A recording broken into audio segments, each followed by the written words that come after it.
네, 반갑습니다. 방금 소개받은 송정환이라고 합니다.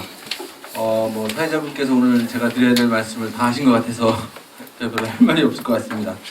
오늘 이제 주제는 서구 문명의 근원 수메르에 대해서 오늘 알아보는 시간인데요. 벌써 우리 새 문명에 비친 동방으로부터라는 주제로 환단고기 역사 강의를 진행하고 있는데 12번째 시간입니다. 그래서 여기 계신 분들 이제 대부분 분들이 얼굴 낯도 있고 해서 굉장히 편안함을 느껴지는데요. 남은 강좌가 이제 몇 번 안 남았으니까 끝까지 함께 해주시기를 부탁 말씀드리겠습니다. 자, 오늘 주제인 서구 문명 근원 수메르에 대해서 알아보겠는데요. 수메르 문명 들어보신 분? 손 한번 들어보십시오. 수메르 들어봤다. 다른 분들 처음 들어보시나요?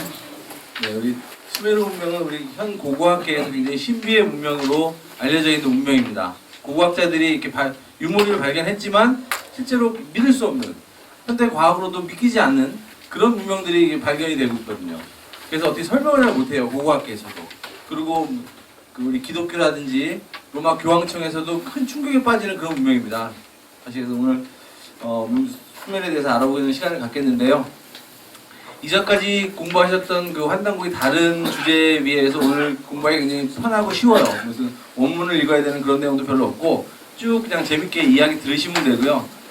지금부터 약 한 4,000년에서 7,000년 전의 시간으로 우리 문명 시간 여행을 간다 생각하시고 편안하게 재밌게 들으시면 되겠습니다. 자, 그래서 제목은 이제 수메르고요. 자, 수메르 문명의 특징은 뭐냐? 첫 번째 특징은 5,000년 전부터 문자를 사용했던 문명입니다. 수메르는. 우리가 5,000년 전부터 문자를 사용했다는 게 별거 아닌 것 같지만 굉장히 놀라운 얘기거든요. 5,000년 전이면 우리가 그냥 머릿속으로 인식하기에는 주로 원시인들 이렇게 생각할 수밖에 없는 그런 굉장히 오래전 시간대인데 그 시간에 이미 벌써 문자를 사용하고 있었대요. 수메르는. 역사에서 문자를 사용하고 있다는 건 굉장히 중요한 의미를 갖습니다. 그러니까 우리 역사에서 역사의 시대와 선사의 시대로 나누거든요. 문자를 사용하기 이전의 시대는 선사의 시대, 문자를 사용하기 이후의 역사는 역사의 시대라고. 문자로 기록을 할 수 있으니까 역사의 시대 이렇게 나누고, 특히 문자를 사용한다는 것은 어떤 의미를 갖냐면 그 사회 구성원끼리 지식과 정보를 공유할 수 있다는 거죠. 또 그리고 그 후손들에게 그 문화를 전해줄 수 있다는 거예요. 그런 큰 의미가 있기 때문에 문자를 사용하기 시작하면 그 문명이나 문화는 그 이후로부터 굉장히 폭발적으로 발전하기 시작해요. 그래서 문자를 사용한다는 건 굉장히 중요한 의미를 갖습니다. 고고학적으로 봤을 때. 근데 5,000년 전부터 이미 문자를 사용하고 있었던 사람들이 수메르인들이다. 네, 두 번째는 수메르의 특징은 도시국가를 이루고 있었어요. 도시국가를 이루고 있었는데 그 도시국가에 이미 수도시설이 돼 있었어요. 우리 지금처럼 막 상수도 하수도 이런 가정마다 집집마다 수도시설이 돼 있었다는 거죠. 잘 믿기지 않은 얘기인데 이미 5,000년, 7,000년 전에 수도시설이 돼 있는 그런 문명이 있었다는 거죠. 그 다음 특징은 뭐냐면 수레를 사용하고 도로를 이미 그때부터 건설하고 있었어요. 수레를 사용하다 보니까 도로를 깔 수밖에 없겠죠. 수레의 흔적이 나오고 유물이 나오고 도로를 깔았던 그런 흔적들이 나옵니다. 그 다음에 굉장히 충격적인 얘기인데요. 그 유골이 발견됐는데 그 당시에 이미 뇌를 수술했던 흔적이 있어요. 뇌수술의 흔적이 있다.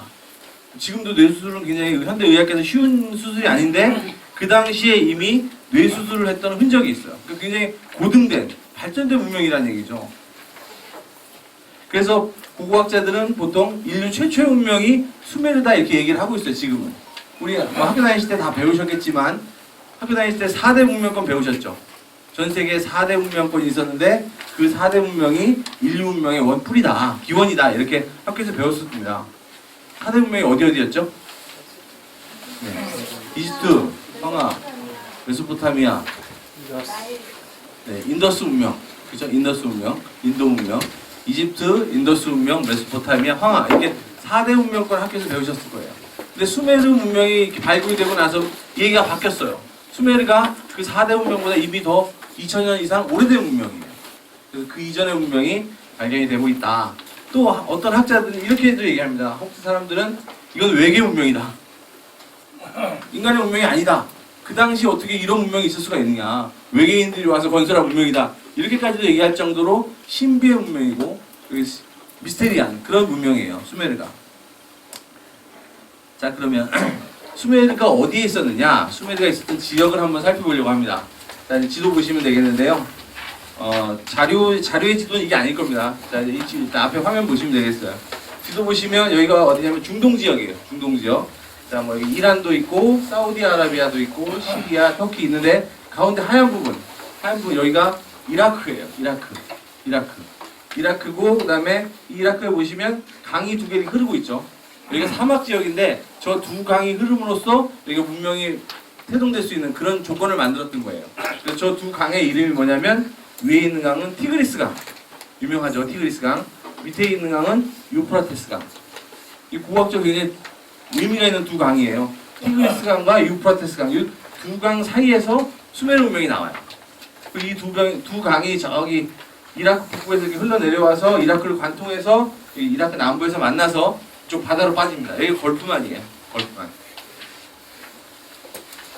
그 다음에 지도를 조금 더 크게 확대한 우리 자료에 있는 이 지도입니다. 보시면 저기 중간에 이라크가 있죠. 위에 이란, 사우디아라비아. 저기 이라크죠. 저 지역에 두 강이 흘렀어요.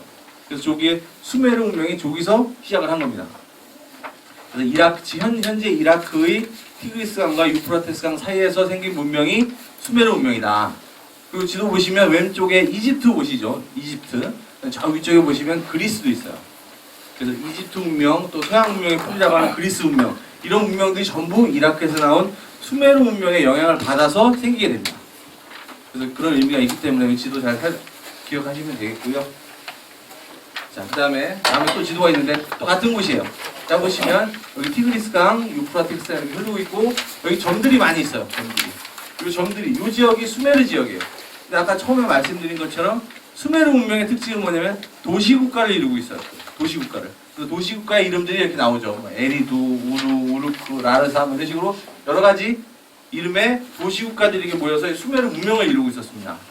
이 중에서 뭐 에리두라든지 우크루 이런 이름들은 잘 보셔야 돼요. 뒤에 가시면 다시 한번 언급이 되는 그런 도시국가 이름들이에요. 자, 그래서 특징은 뭐냐면 이 도시국가가 있었는데 수메르 문명의 특징은 뭐냐면 그 도시국가마다 수호신을 모시고 있었어요. 그 도시국가마다 모시고 있는 신이 하나씩 있었어요. 그 도시국가를 주관해서 다스리는 신이 하나 있었고 그 신을 수호신으로 모시고 그 도시국가 중앙에다가 그 신을 모시는 신단을 쌓아놓고 그 주변에서 사람들이 살았어요. 그래서 그 신들이 우주의 최고 신으로부터 태초에 그 도시를 할당받아서 다스리고 있다라고 믿고 있었어요. 이런 신앙적인 그 내용이 있었다는 거죠. 수메르 사람들은.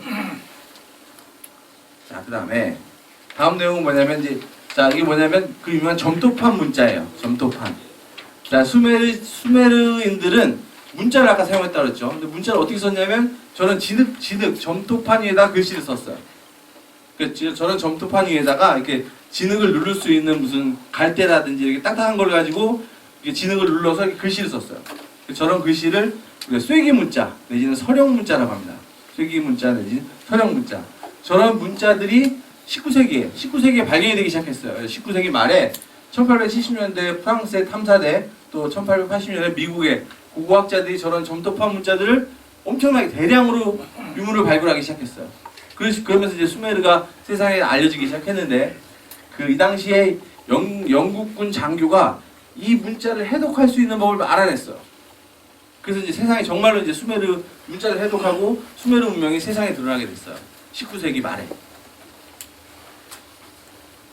그다음에 이건 이제 크라이머 박사, 수메르 연구에 아주 저명한 크라이머 박사가 쓴 책에 나오는 얘기인데 수메르는 서양 역사의 뿌리다 그래서 수메르에서 시작된 서양 역사의 최초의 39가지 일들이 있어요.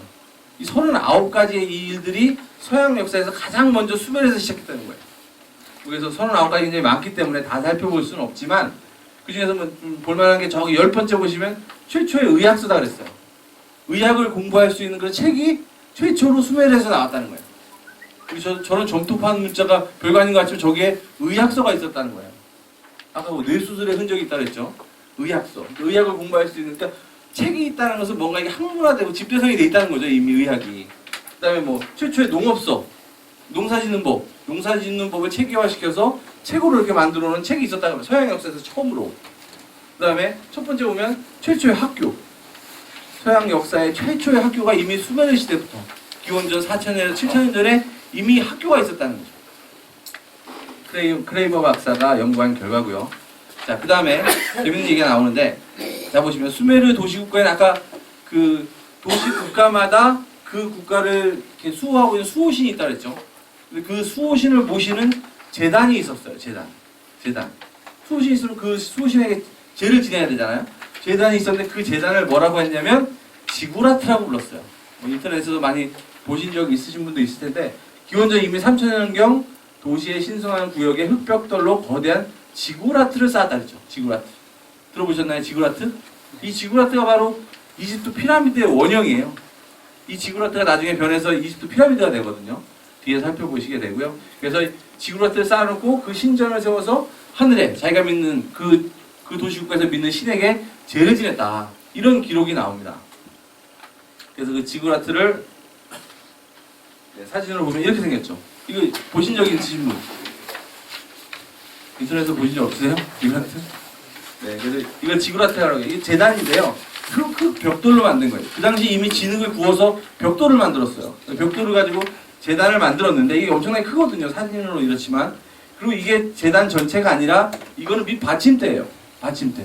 이 위에 여기다가 신단을 높이 쌓아가지고 거기서 하늘에 제를 지냈던 거죠. 수메르 사람들.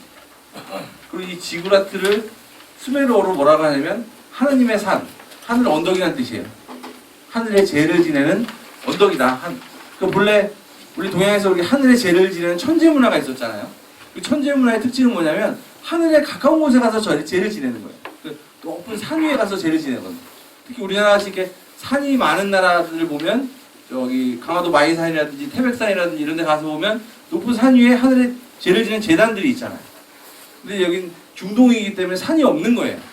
그러다 보니까 인위적으로 이제 싼 거죠. 이렇게 제단을 높이 싸가지고 여기서 신에게 제사를 지내는 그런 예식을 했다. 그게 바로 지구라트다 그 말이에요. 그래서 이런 문화가 있었고요. 자, 그다음에 또 수메르의 문자가 그 서양 우리 세계 공통어라고 하는 영어 알파벳의 기원이에요. 기원. 그래서 서양 문화의 뿌리다 그러는 건데 어떻게 된 거냐면 최초의 그림 문자에서부터 시작했어요. 문자는 사실 문자라는 건 사실 최초의 시작은 항상 상형 문자에서부터 시작하는 겁니다. 처음부터 무슨 글자가 나오는 게 아니라 처음엔 그림이었던 거예요. 그림으로 시작하다가 그게 이제 서형 문자, 쐐기 문자가 된 거예요. 그러니까 이제 그림이 점점 기호화, 구호화 되고 있는 거죠. 이게 수메르 시대의 문자는 서형 문자까지 온 거예요. 그래서 점토판에 쐐기 모양의 자국을 낸 글자인데 서술적 글씨가 가능하도록 600여 개의 기호가 이제 완성이 돼 있어요. 그래서 600여 개 정도의 글씨를 가지고 표현을 했다는 거죠, 이렇게. 그래서 이렇게 서형 문자가 그러고 나서 이제 이게 뭐로 변형이 되냐면 아카드어로 변했어요. 아카드어라는 뭐냐면 이게 중동 말이에요. 중동 언어. 지금도 중동 글자들 보면 꼬불꼬불 하잖아요. 그게 아카드어거든요. 그래서 서형 문자가 아카드어로 발전되고 아카드어가 페니키아 문자로 발전됐어요. 페니키아 문자. 뭔지 아세요? 좀 어려운데 페니키아 문자는 히브리어예요. 히브리어. 그러니까 이런 일반 상형 문자와 곧 지금 현대 문자와 중간적인 형태예요. 그래서 히브리어의 페니키아 문자로 변하고 그것이 발전돼서 그리스 문자, 알파, 베타, 오메가 하는 그리스 문자. 그리고 나서 그게 결국 영어 알파벳이 됐거든요. 영어 알파벳의 기원도 수메르의 쐐기 문자에서부터 시작을 했다. 그런 말씀이고요. 그래서 지금 수메르 문명에 대해서 쭉 한번 저희 소개를 드리고 있는 거예요. 뭐 이게 뭐 별거 아닌 것 같지만 굉장히 놀라운 얘기거든요. 지금 아까 말씀드린 것처럼 4,000년에서 7,000년 전 문명을 말씀드리고 있는 거예요. 지금 현대적인 시각으로 아이고 그런가 보다라고 느낄 수도 있지만 굉장히 사실 놀라운 얘기예요, 사실. 자, 그 다음에 또 수메르 문명에 또 어떤 내용이 있었냐면 양원제. 우리 지금의 국회처럼 이게 국민들의 백성들의 민의를 수렴할 수 있는 의회제도가 이미 있었어요. 지금 서양 민주주의의 원 뿌리가 되는 이런 의회 민주주의 형태가 이미 수메르 시대부터 있었다는 거예요. 그래서 보시면 최초의 양원제가 기원전 3,000년이면 지금으로부터 5,000년이죠. 3,000년경에 수메르의 한 도시에 이미 연장자들의 회합인 상원과 전투에 임할 수 있는 젊은 남자들의 시민의 화합인 하원으로 구성이 된 의회제도가 있었다는 거예요.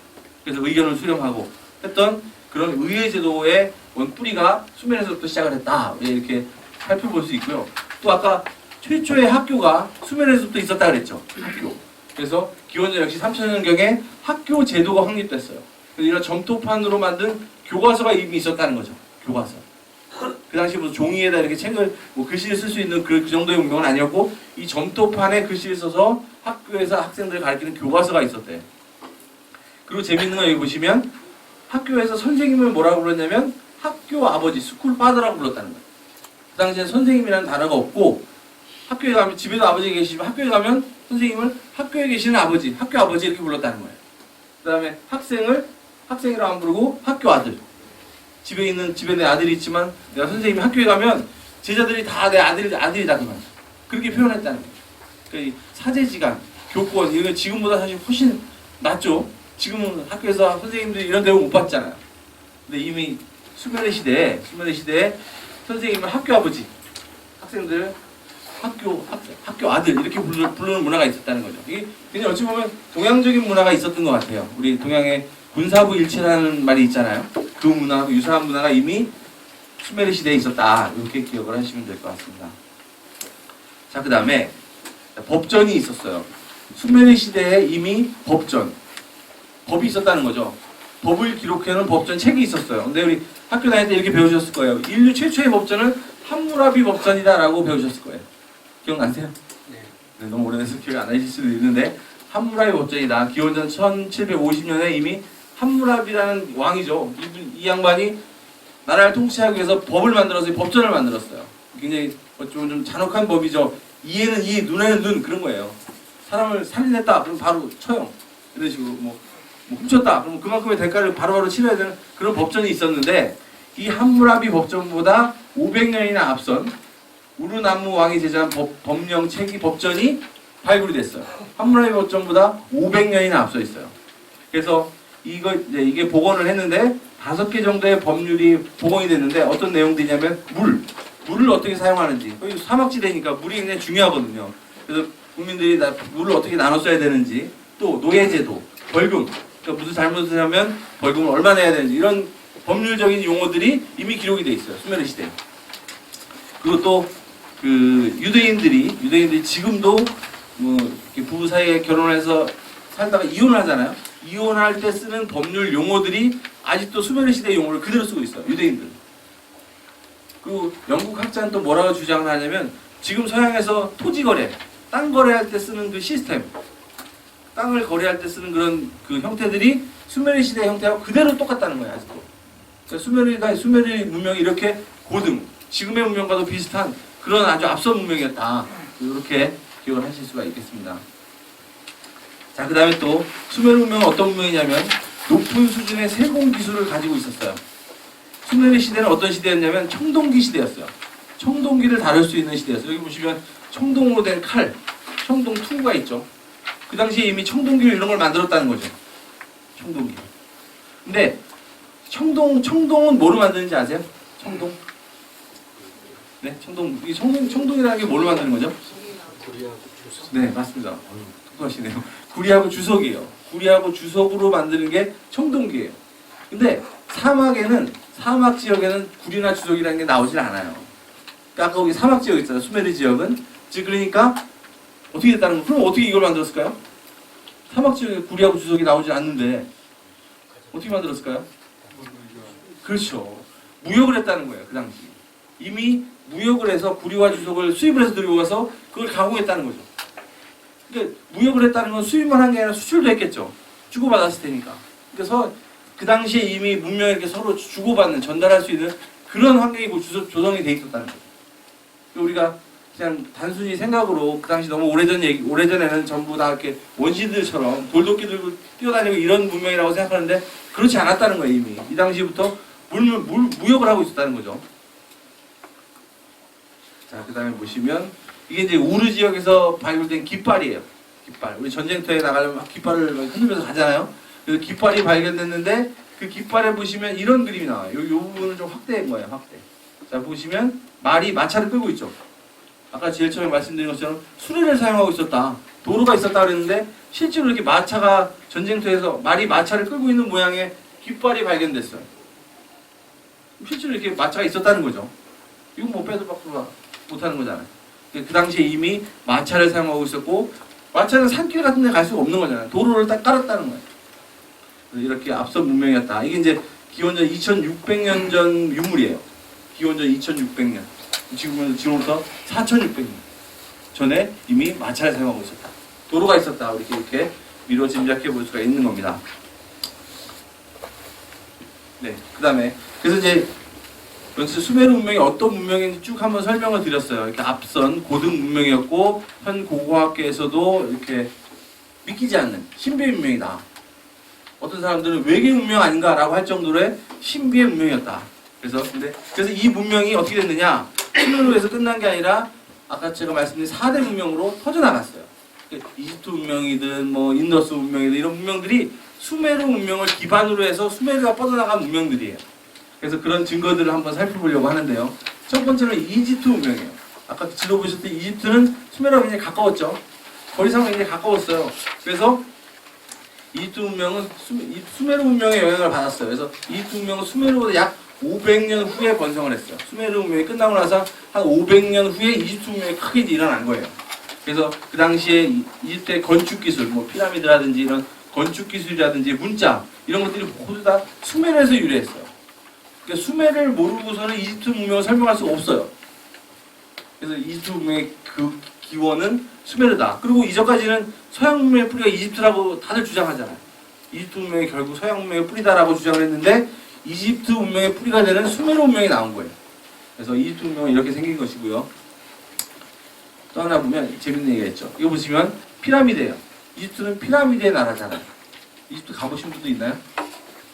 네, 뭐 못 가보시더라도 텔레비전 같은 데 많이 보셨을 거예요. 이집트 보면 큰 피라미드들이 많잖아요. 근데 그 피라미드 중에서 이 화면에 보시는 이 그림에서 보시는 이 피라미드가 최초의 피라미드예요. 첫 번째 피라미드. 그 수많은 피라미드 중에 가장 첫 번째 만들었던 피라미드인데 이름은 사카라의 계단 피라미드예요. 자, 이거는 누가 세웠느냐? 4700년 전에 수메르에서 귀화한 이모테프라는 사람이에요. 이분은 이제 이집트의 재상이 됐는데 이분이 이 피라미드를 세웠어요. 피라미드. 근데 이게 이제 그림상으로 이렇지만 이게 굉장히 큽니다. 이게 엄청나게 커요. 이 가로 길이가 100m고요. 높이가 60m나 되는 큰 피라미드예요. 높이가 60m면 요즘 건물 한 20층 이상 되는 건물이에요. 그 정도로 큰 피라미드예요. 근데 우리 이전까지 이런 피라미드는 뭐라고 배웠죠? 왕의 무덤이다 이렇게 배웠잖아요. 그죠? 근데 이게 왕의 최초의 피라미드는 왕의 무덤이 아니었어요. 왕의 무덤이 아니었어요. 어떻게 알 수 있냐면 저 맨 위에 보시면 평평하죠. 평평하죠. 여기서 보면 뭐 별로 안 평평한 것 같은데 그렇지만 그럴 수도 있지만 이게 굉장히 크다고 했어요. 실제로 사진이 이렇지만. 그래서 위에가 평평하다는 것은 저 위는 제단이었다는 거예요. 높이 제단을 쌓고 저 위에서 하늘에 제를 지냈다고 말이에요. 그러니까 피라미드의 원형은 본래 피라미드의 목적은 왕의 무덤이 아니라 하늘에 제를 지내는 제단이라는 말이에요. 수메르에서부터 영향을 받았다고 했죠. 아까 지구라테. 그러면 그 무덤이 아닌지는 어떻게 아느냐? 이 피라미드가 보시면 2세 파라오인 조세르라는 왕, 2세 파라오인 조세르라는 왕 때 만든 피라미드예요. 그 당시에 이제 이모테프가 만든 건데 이 피라미드 옆에 근처에서 그 이 조세르라는 왕의 파라오의 무덤이 크게 발견이 됐어요. 실제로 무덤이 아니라는 거죠, 저 피라미드는. 무덤 옆에서 발견이 됐으니까. 그래서 우리가 그래서 저거는 무덤이 아니고 제단이다 이렇게 알 수가 있습니다. 그래서 계단식 측면과 평평한 상단을 갖춘 이 피라미드는 평평한 꼭대기에서 하늘에 재를 올린 것이다. 그래서 이런 피라미드 이 두 문명에 대해서 간단히 말씀드렸고요. 그 다음에 이제 미노아 문명이에요. 미노아 문명은 아마 처음 들어보시는 분들 굉장히 많으실 거예요. 미노아 문명. 미노아 문명은 뭐냐면 그리스 문명의 바로 전신이 되는 문명이에요. 여기 지도 보시면 영어로 되어 있는 지도인데 여기 그리스가 있어요. 그리스 앞에 조그만 섬이 하나 있어요. 이 섬의 이름은 크레타 섬이에요. 크레타 섬. 뭐 유럽 여행 많이 가보시는 분들은 크레타 섬을 알고 계신 분도 있을 거예요. 지금은 관광지인데 이 크레타 섬에서 문명이 일어났어요. 이 작은 섬에서 문명이 일어났어요. 이 크레타 섬의 문명이 그리스 이 전역에 영향을 줘서 그리스 문명이 나온 거거든요. 그럼 이 조그만 크레타 문명은 어디서 왔느냐? 이게 바로 수메르에서 왔다는 거예요. 수메르에서 크레타 문명이 전해져서 무역을 통해서 그 크레타 문명이 생기고 이 크레타 문명이 미노아 문명이고 그게 바로 그리스 문명의 뿌리다 그 말이에요. 그러니까 수메르가 서양 문화의 뿌리가 되는 겁니다. 그래서 보시면 수메르가 크레타 섬 유럽 최초의 미노아 문명을 만들고 미노아 문명이 다시 그리스 문명을 만들고 그리스 문명이 로마 그래서 로마 문명을 만들고 그게 이제 유럽 전체로 퍼져서 서양 문화가 만들어지죠. 그러니까 이 문명의 흐름도가 이렇게 흘러갔다는 거예요. 자, 그 다음에 인도 문명, 인더스 문명이라고 하죠. 인도 문명은 어떻게 해서 처음 시작된 것이냐? 인도 문명은 수메르 왕조 말기, 수메르 끝나갈 무렵에 그 아까 이라크 지역에 수메르가 있었잖아요. 이라크 쪽에 이란이 있었단 말이에요. 그 이란 지역에 살던 수메르 영향권에 있던 한 민족이 있었어요. 그 한 족속이 있는데 그 족속들이 남쪽으로 이주해서 어디로 왔냐면 인더스강으로 내려왔어요. 인더스강. 그래서 인더스강에 도착해서 인더스 문명을 만든 거죠. 인도 문명. 그리고 그 인더스 문명에 도착한 이 종족을 뭐라고 그러냐면 그 사람들은 아리안족이라고 그래요. 아리안족. 아리안족 들어보셨죠? 아리안족. 고귀한 사람들이란 뜻인데 이 아리안족. 그래서 인도 문명도 결국 보면 수메르의 영향을 받은 그 민족이 족속들이 내려와서 만든 문명이다 그 말이에요. 아리안족. 인더스 문명. 자, 그다음에 이슬람 문화예요. 이슬람. 페르시아 문명이라고 하죠. 이슬람 문화. 이슬람 문화는 또 어떻게 수메르하고 무슨 관련이 있느냐? 이란의 고대 중에 엘람족이라고 있어요. 그러니까 수메르 문명을 멸망시킨 민족이 어디냐면 엘람족이에요. 엘람족에 의해서 수메르가 문을 닫아요. 그래서 엘람족이 수메르를 이렇게 정복을 했는데 엘람족이 정복을 하고 나서 어떻게 했느냐? 수메르 문명이 워낙 발전이 되어 있기 때문에 그 수메르의 문명을 그대로 받아들여서 수메르의 법률, 문학, 종교 등을 그대로 계승을 했어요. 그렇기 때문에 지금의 이슬람 문명도 사실은 수메르 문명을 뿌리로 해서 나온 문명이에요. 이슬람 문명도. 그래서 세계 문명 중에서 인더스 문명, 그 다음에 또 이집트 문명, 메소포타미아 문명은 뭐예요? 메소포타미아 문명은 수메르 문명이 있었던 그 자리예요, 사실. 여러분, 메소포타미아가 무슨 뜻인지 아십니까? 메소포타미아라는 말의 뜻이 뭐냐면 두 강 사이라는 뜻이에요. 두 강 사이. 아까 티그리스 강과 유프라테스 강이 있었죠? 그 사이에서 나온 문명이니까 수메르 그 지역의 수메르 문명을 이어받은 문명이 메소포타미아 문명이에요. 그럼 우리 학교에서 배운 4대 문명, 4개의 문명 중에서 이미 3개의 문명이 수메르에서 흘려두고 있다는 거죠. 수메르 문명의 영향을 받아서 나온 문명이다. 이렇게 기억을 하시면 정확할 거예요. 자, 그러면 지금부터는 그럼 이런 수메르 문명은 도대체 어디서 온 거냐? 하늘에서 뚝 떨어졌느냐? 진짜로 외계에서 온 건가? 이걸 한번 살펴보는 시간을 갖도록 하겠습니다. 재밌습니다, 지금부터는. 자, 수메르 문명의 뿌리가 어딘지 한번 찾아보는 거예요. 자, 일단 보시면 아주 갑작스럽게 아주 앞선 문명이 전혀 없이 독자적으로 발달한 문명이에요. 신기하다 그 말이죠. 그 수메르 문명의 전신이 되는 문명이 없어요. 발견이 안 돼요. 어디서 뚝 떨어진 것처럼 수메르라는 고등 문명이 발견이 돼요. 어디서 왔는지를 몰라요.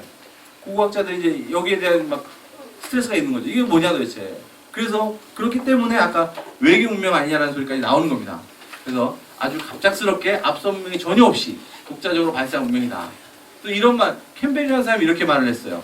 수메르의 좁은 지름 땅에서 정말로 갑자기 세계의 모든 고등 문명을 구성하는 단초들이 일시에 시작되었다. 갑자기 생겼다 그 말이죠. 신기하다 그 말이에요. 자, 그럼 도대체 이 수메르는 어떻게 해서 나타난 거냐? 이걸 한번 찾아보는 겁니다, 지금.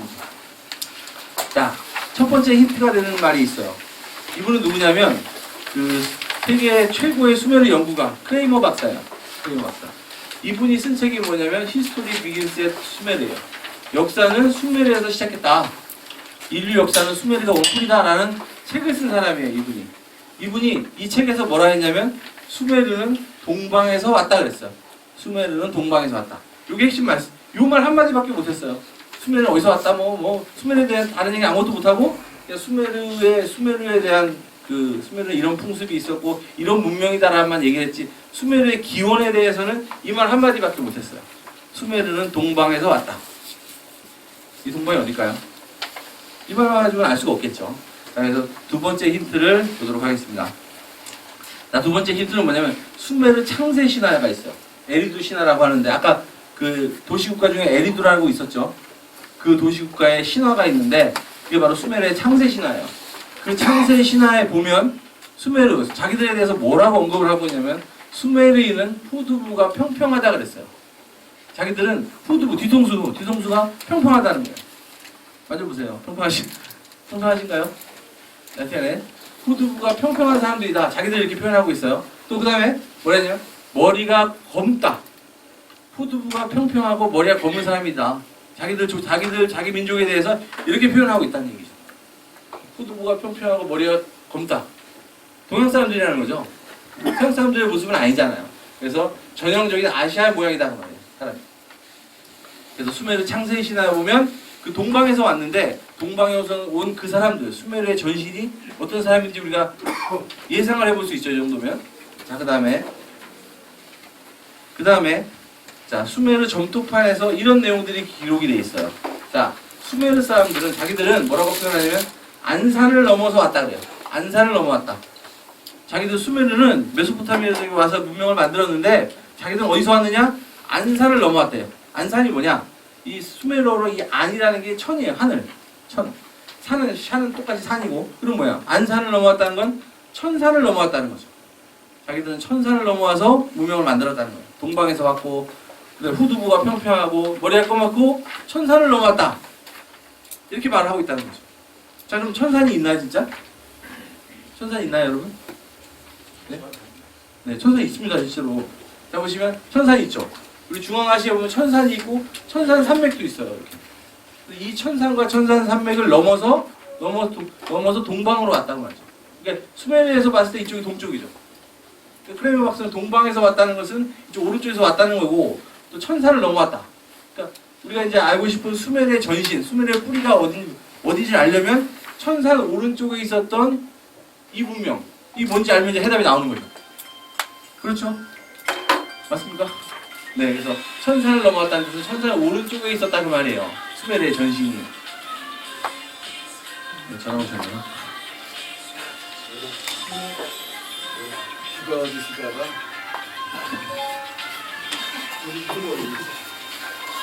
네, 출신이 있습니다. 네, 그래서 하여튼 천산 오른쪽에 있는 이 문명에 대해서 지금부터 이제 알아보겠습니다. 그럼 천산 오른쪽에 있을 때 이 문명이 어디냐? 여기에 대한 힌트는 또 어디냐면 재밌게도 우리 역사책이 있어요.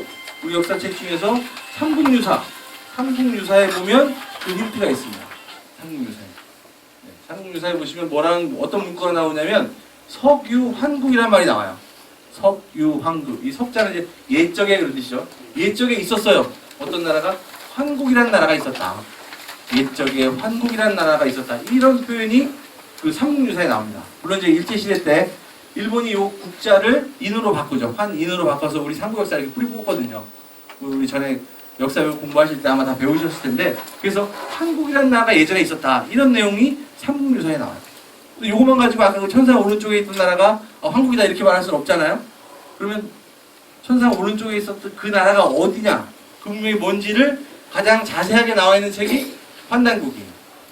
이제 우리 환단국의 특강을 여러 번 들으셨으니까 환단국에 대해서 이제 잘 아실 테니까 이 환단국에 보면 어떤 문장이 나오냐면 이런 문장이 나옵니다. 오환건국이 최고라. 들어보셨죠? 오환건국이 최고라. 자, 오환, 우리 환국, 우리 환족, 우리 환족이 건국, 나라를 세운 것이 최고, 가장 오래됐다는 거죠. 인류 역사에 가장 오래된 나라다 그 말이에요, 환국이. 자, 우리 환족의 나라 세움이 가장 오래됐다. 그래서 환단국을 보면 이 환국에 대한 언급이 아주 자세하게 나옵니다. 기원전 7197년에서부터 기원전 3897년까지 유지된 나라가 환국이었어요. 환국. 그래서 이 한국 말기에 3897년 기원전 이때 그 천산 오른쪽에 있을 때 이 환국의 나라들이 천산을 넘어서 서쪽으로 가서 수메르 지역에서 수메르 문명을 열게 됩니다. 환단국을 보시면 이런 지도도 나와요. 한국의 영역과 12분국인데요. 자, 한국을 보시면 천산산맥 이쪽에 있어요. 천산산맥 오른쪽에 환국이라는 나라가 있었다라고 환단국에서 기록을 하고 있습니다. 그 환단국이라는 책이 이렇게 위대한 거예요. 인류 역사에 지금 현 고고학계에서 뿌리라고 하는 수메르의 근원이 어딘지가 환단국에 나와 있어요. 그래서 오른쪽에 환국이 있었는데 환국은 12개의 분국, 12개의 나라가 합쳐져 있는 연방국가였어요. 그래서 환국이라는 나라가 있었고 환국 중에서도 오른쪽 왼쪽 끝에 보시면 2개의 나라가 있어요. 밑줄이 쳐져 있는데 글씨 잘 안 보이시면 이제 교재 보시면 됩니다. 보시면 우르국과 수미리국이라는 나라가 있어요. 우르국과 수미리국. 이 두 나라가 천산산맥을 넘어서 서양으로 간 거죠. 그래서 수메르 지역에서 수메르 문명을 열게 됩니다. 그래서 우르국, 아까 도시국가 중에서 우르도 있었고 우르크도 있었죠. 이름이 비슷하죠. 그 다음에 수메르국, 수메르 이름이 비슷해요. 이제 그 연호는 뒤에 가서 한번 찾아보시기로 하고, 그래서 하여튼 천산산맥 오른쪽에 있었던 우르국과 수메르국이 왼쪽으로 넘어가서 선산을 넘어가서 만든 문명이 수메르다. 우리 알아볼 수가 있습니다. 자, 그래서 그 환단고기에 보면 이렇게 나오죠. 자, 환국에 대해서 뭐라고 표현하고 있냐면 기지광이 그 땅의 넓이가 남북이 5만리요 동서는 2만리래요. 남북 5만리, 동서는 2만리. 굉장히 크죠. 그리고 총언 환국이다. 모두 합쳐서 이것을 환국이라 불렀다. 이 12개의 나라 합쳐서 환국이라고 불렀다. 합 12국이다. 합쳐서 총 12개의 나라로 구성되어 있었다. 이런 문장이 나옵니다. 자, 그 다음 그림 보시면 이것도 역시 환단국에 있는 그림인데요. 한국 문명이 전 세계로 뻗어나가서 4대 문명의 기원이 됐다는 것을 만화 형식으로 그려놓은 거예요. 한국 문명이 전 세계로 뻗어나갔다는 거죠. 크게는 동서양으로 뻗어나갔어요. 서양으로 뻗어나간 문명이 수메르 문명, 동양으로 뻗어나온 문명이 배달 문명이에요. 우리 배달족이라고 하죠. 그래서 배달과 수메르라는 양축으로 문명이 뻗어나가요. 그래서 수메르는 좀 전에 보신 것처럼 서양으로 넘어가서 수메르 문화를 만들었고, 수메르 문화가 메소포타미아 문명, 이집트 문명을 만들고 그게 서양 문명의 뿌리가 되고, 그다음에 또 인더스 문명까지도 만들어냈어요. 동양으로 흘러갔던 이 배달이 황하 문명하고 지금의 우리 이 동방의 문화를 만들어냈거든요. 그래서 세계의 문화의 양축이에요. 한국에서 갈라졌던 수메르 문명과 배달 문명. 근데 배달 문명은 아무리 이미 공부를 하셨으니까 수메르에 대해서만 이렇게 살펴보시면 되겠습니다. 그래서 여기 보시면 일부 족속들은 이 위쪽에 이 베링의 시베리아 쪽을 넘어서 저쪽 아메리카 대륙으로 가서 인디안 문화, 잉카 문명, 마야 문명을 만들어냅니다. 그래서 이 지도를 보시면 전 세계 4대 문명, 인류 모든 문명이라는 게 사실은 그 근원 뿌리는 환국이라는 거예요. 환국. 자, 그 다음에 영남대학교의 정연규 교수님이라는 분이 있어요. 자, 이분이 이제 뭐라고 주장을 하냐면 이분이 이렇게 말해요. 우르는 아까 도시국가 우르, 수메르 지역의 도시국가 우르는 우루가 변해서 생긴 말이다. 우루의 어원은 우루다 그 말이에요. 자, 그런데 그것도 수메르는 수미르국이 변한 말이다. 수메르라는 말은 원래 수미리라는 말이 어원이다 이렇게 말을 하고 있어요. 송모수 교수는 또 뭐라 하냐면 수미리국과 우르국, 아까 천산산맥 오른쪽에 있었던 그 두 나라는 소를 토템으로 하고 있었다는 거예요. 소를 토템으로 하고 있었다. 근데 재밌는 거는 수메르 사람들은 자기들이 모시고 있는 신 중에서 각 도시국가마다 모시는 신이 다르다고 그랬죠. 근데 그 모든 신들을 총괄하는 하늘에 가장 높은 신이 있었어요. 그 신을 뭐라면 안신이라고 불렀어요. 아까 하늘을 안이라고 부른다고 그랬죠. 안신이라고 불렀는데 그 안신을 그림으로 그릴 때 어떻게 하냐면 전부 소를 그렸어요. 소를. 이거 소잖아요. 안신을 그림으로 그릴 때 소라고 표현했단 말이에요. 그래서 수미리는 원래 소머리를 뜻하는 것이다. 수미리의 말의 어원은 원래 소머리다. 이렇게 주장을 합니다. 송무수 교수는. 또 그것을 한자로 쓰면 소머리니까 우두죠. 우두. 이 우두라는 말에서 우루 다 여기서 나왔다는 거죠. 근데 진짜 재밌는 건 뭐냐면 수메르어로 우루가 진짜 소예요. 수메르 말로 우루가 소예요. 전부 이렇게 문화적 연관관계가 있죠. 이렇게 뭔가 이게 뿌리기 때문에 끊을 수 없는 뭔가 연관관계가 있는 거예요. 이런 식으로. 자, 그 다음 내용은 뭐냐면 인류 정신문명사의 자아폭발이라고 했는데 이건 무슨 말이냐면 아까 천산산맥을 넘어서 세계로 이제 이렇게 문명이 뻗어나갔잖아요.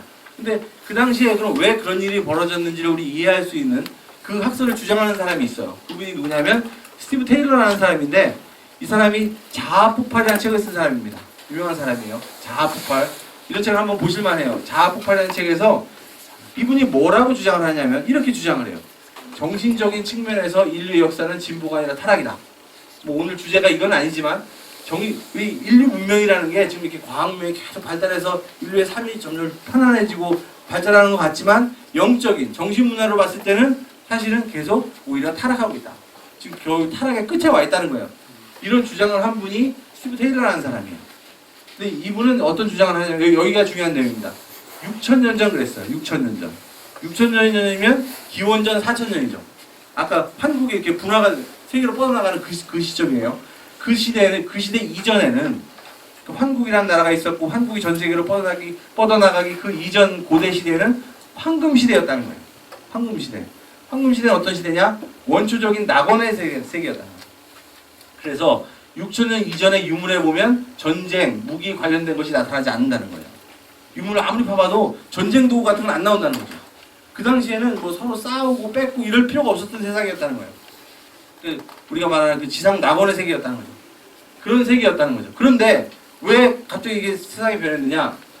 6천년 전 중앙아시아와 중동 지역에 발생한 극적인 기후변화가 있었다는 거죠. 기후변화가 있어서 그 지역이 사람이 살기 좀 어려운 환경을 자꾸 변했다는 거예요. 그 사람이라는 것은 이 환경의 영향을 받아갖고 살아가는 거거든요. 그러니까 그 전까지 환경이 너무 좋아서 인류가 서로 싸울 필요가 없었다는 거죠. 6천년이 지나면서 인류 환경이 인간이 살아가기 자꾸 어려운 환경으로 기후라든지 이런 게 변하면서 인류에게 어떤 일이 생겼냐면 개인성에 대한 날카로운 자각이 생겼대요. 좀 어려운 말이죠. 개인성에 대한 날카로운 자각. 이게 무슨 말입니까? 네? 개인성에 대한 날카로운 자각? 사람이 자꾸 그렇죠. 이기적이 됐다는 거죠. 이기적. 그러니까 내가 살기 위해서 남과의 경쟁에서 이겨야 되고 남의 것을 뺏어야 되는 그런 환경으로 세상이 자꾸 바뀌었다는 거예요. 한 개인도 그렇고 나라도 그렇고 민족도 그렇고. 그러다 보니까 이제 거기서 살 수가 없으니까 전 세계로 뻗어나가면서 이런 환경 속에서 경쟁하고 갈등하고 투쟁하는 역사가 그때부터 시작됐다는 거예요. 6천년부터. 이 자아폭발이라는 책에서 스티브 테일러가 이렇게 말을 하고 있습니다. 그래서 요 6천년이나 요 시기에 전 세계로 한국 문명이 뻗어나갔다. 그 중에서 수메르국과 우르국이 수메르 문명의 기원이다. 이렇게 기억을 하시면 되겠어요. 자, 그러면 수메르 문명의 기원은 환국이다. 우리 이제 살펴봤잖아요. 수메르 문명의 기원은 환국이다. 근데 환국은 우리 문명, 우리 배달 문명의 뿌리이기도 해요. 그러면 수메르 문명과 우리 문명은 우리는 뭔가의 공통점이 있어야 되겠죠. 문화적 DNA의 공통점이 있어야 돼요. 한 뿌리에서 나왔으니까. 환국이라는 전 세계의 유일한 근원 문명에서 수메르고 배달이고 다 나왔기 때문에 문화적 동질성이 있을 거란 말이에요. 그게 뭔지에 대해서 이제 좀 살펴보려고 하는데, 자, 이게 유물이에요. 수메르 지역에서 발굴된 유물입니다. 이게 뭐 하는 걸로 보이십니까? 씨름하는 걸로 보이시죠? 한국 사람이나 저거 보면 누구나 씨름을 하고 있구나 그러지. 저걸 보고 무슨 남자들이 포옹을 하고 있네 그렇게 얘기하는 사람 없을 거예요, 그죠? 저분이 씨름을 하고 있어요. 이게 수메르 지역에서 발견된 향로예요, 향로. 수메르에서 발견된 씨름하는 사람들의 향로. 문화적 동질감이 느껴지시죠? 자, 그다음에 이것만 있는 게 아니라, 자, 수메르 신화에 보면 이런 얘기가 나와요. 수메르 신화에 보시면 이상향인 딜문은 동쪽에 있다. 이상향, 유토피아, 정말 살기 좋은, 우리가 거기 가서 살고 싶은 그런 이상향이 동쪽에 있다라고 말을 해요. 그리고 거기를 딜문이라고 말을 해요. 수메르 신화에 보면. 그 이 동쪽은 어디를 얘기하는 거예요? 아까 자아폭발이 일어나기 그 전에, 그 전 시대 환국, 자기들 천산산맥 오른쪽에 있던 동방에 거기가 자기들의 낙원이었다. 자기들의 고향이다. 이렇게 말을 하고 있어요. 수메르 신화에 보면. 병들거나 죽는 고통이 없고 전쟁도 없는 신들의 낙원. 그죠? 구약전서에 보면, 우리 성경책, 여기 뭐 교회 다니신 분도 많이 계시겠지만, 구약전서에 보면 에덴 동산이 나오죠. 에덴 동산.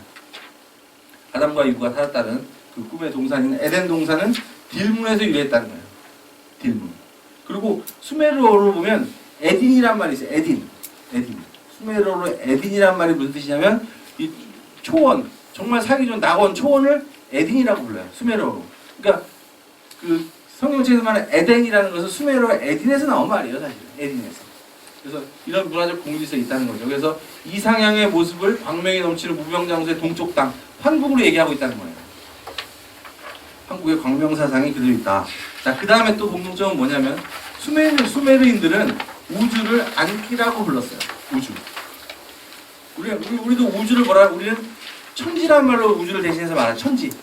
이런 대명천지 이런 말 하잖아요. 천지. 하늘과 땅. 그러니까 하늘과 땅으로 우주를 표현하잖아요. 우리나라 사람은. 근데 수메르 사람도 똑같이 하늘과 땅이라고 했어요. 우주를 말할 때. 그래서 수메르어로 하늘이 안, 땅은 끼예요. 그래서 우주를 안끼 이렇게 불렀어요. 수메르 말로 안끼.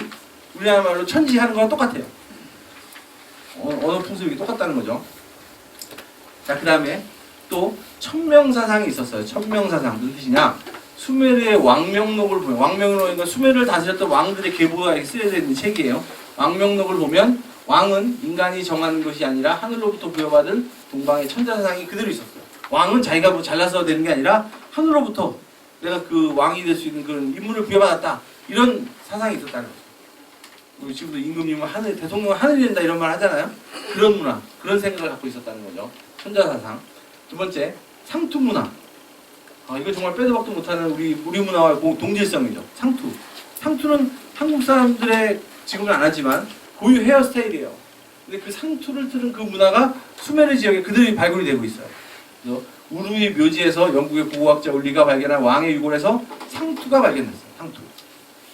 자, 그 다음에 또 수메르 사람들의 풍습을 보면 아까 씨름하는 거 보셨죠? 씨름하는 풍습이 있었고, 두 번째 순장. 사람이 죽으면 땅에 묻는 것을 순장이라고 하죠. 불로 태우는 건 화장, 땅에 묻는 거 순장이라고 하잖아요. 순장하는 풍습이 있었고, 우리 결혼하면 신랑 쪽에서 신부집에 함을 보내잖아요. 그 문화가 수메르에도 똑같이 있었어. 그리고 물건을 머리에 이고 다닌다. 여기 유물도 있네요, 이렇게. 이런 문화가 있었다는 거예요. 비슷하잖아요, 우리랑. 자, 그 다음에 우리나라 말하고 수메르어, 언어적인 공통점이 많아요. 한국 사람들이 아버지 부르듯이 수메르어로 아버지는 아빠예요. 아빠라면 우리도 지금 쓰죠. 안 믿겨지시죠, 사실은? 실제 그래요. 수메르어로 아빠가 우리 말 아버지 똑같아요.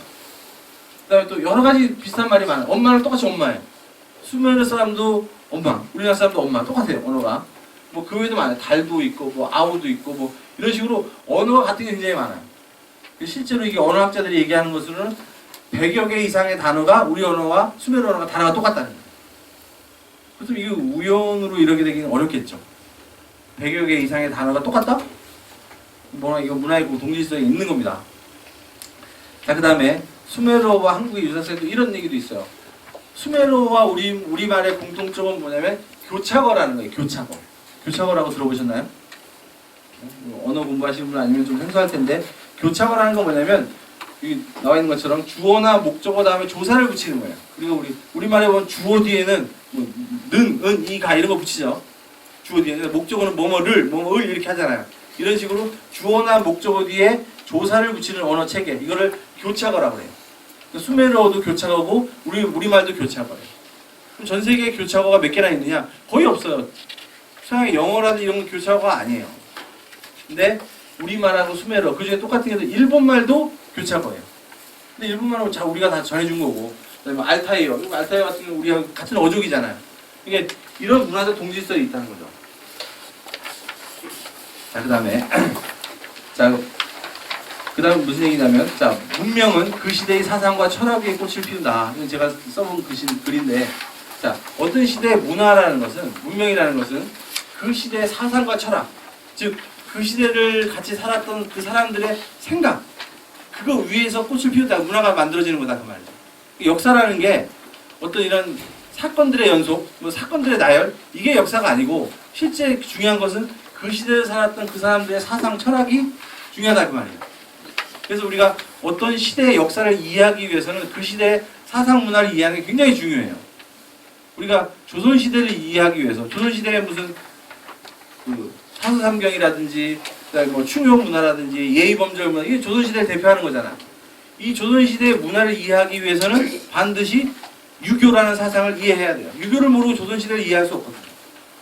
그렇죠? 그다음에 불교를 모르고 고려시대를 이해할 수가 없어요. 그 시대 전반에 영향을 주고 있는 그 사상, 철학에 대한 이해가 그 역사를 이해하는데 굉장히 중요해요. 자, 무슨 말씀 드리려고 제가 이 말씀 드리냐면, 우리가 수메르나 한국의 문명에 대해서 지금 알아보고 있는데, 수메르나 한국 문명을 제대로 이해하려면, 그 문화 코드를 제대로 이해하려면 그 시대의 사상, 철학을 알아야 된다는 거죠. 그게 더 중요하다는 거예요. 무슨 수레를 끌고 다니고 뭐 5,000년보다 글씨 쓰고 이게 중요한 게 아니라, 그 시대 사람들의 사상, 철학, 종교, 이게 뭐였는지 그걸 알아야 된다는 거예요. 그게 어디 써 있느냐? 그게 써 있는 유일한 책이 환단국이에요. 환단국의 위대한 점이 그겁니다. 단순한 역사적 사건들이 나열되어 있는 게 아니라 우리 한민족의 정시사, 철학사가 기록이 되어 있다는 거예요. 그래서 수메르 시대와 한국 시대의 철학이 뭐였느냐? 그게 바로 환단국에 나오는 신교예요. 신교. 여기 이제 강의들 많이 들으셨으니까 이제 신교에 대해서 잘 아실 것 같은데, 신교 다 아시죠, 이제? 모르십니까? 처음 오셨거나 몇 번 안 오신 분들은 신교에서 모르실 수도 있어요. 신교 좀 생소하죠? 기독교나 불교, 뭐 이런 유교 이런 거 많이 들어봤어도 신교 처음 들어보시는 분도 있을 거거든요. 신교가 이게 인류 문명의 원 사상 철학이에요. 모든 인류 문명이라는 게 신교를 바탕으로 나왔고 또 특히 모든 종교라는 게 전부 신교에서 나왔어요. 신교를 이해하지 않고서는 기독교고 불교고 유교고 모든 걸 이해할 수가 없어요, 사실은. 자, 근데 환단국에서 이 신교를 어떻게 표현하고 있냐면 단군세계에 보면 이신시교라고 말을 하고 있어요. 이신시교. 신의 가르침으로 베풀었다. 신의 가르침으로 베풀었다. 즉 신의 가르침대로 살았다 그 말이에요. 신의 가르침. 이 신은 뭐냐? 좀 이따 나옵니다. 그래서 이신시교. 또 태백일사 신시본기에 보면 신교에 대해서 이렇게 이 삼신설교. 삼신의 가르침. 삼신의 가르침대로 살았다. 이게 바로 신교예요. 그럼 신교가 뭐냐?